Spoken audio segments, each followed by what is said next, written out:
ನಂಬಿಕೆ. ಭಾರತದ ಪ್ರಜೆಗಳಾದ ನಾವು ಭಾರತದ ಪ್ರಜೆಗಳಾದ ನಾವು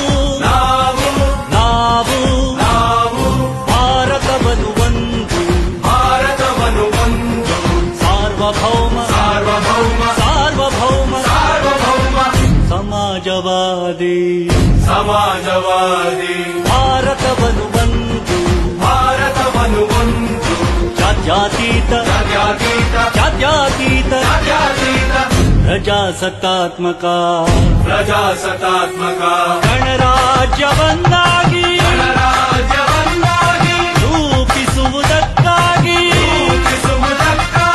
ಭಾರತೀಯರೆಲ್ಲರಿಗೂ ಸಾಮಾಜಿಕ ಆರ್ಥಿಕ ಮತ್ತು ರಾಜಕೀಯ ನ್ಯಾಯವನ್ನು ವಿಚಾರ ಅಭಿವ್ಯಕ್ತಿ ನಂಬಿಕೆ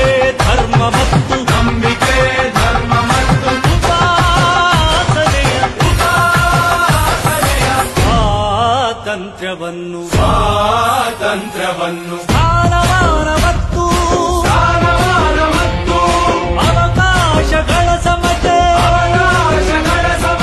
ದೊರೆಯುವಂತೆ ಮಾಡಲು ವ್ಯಕ್ತಿ ಗೌರವ.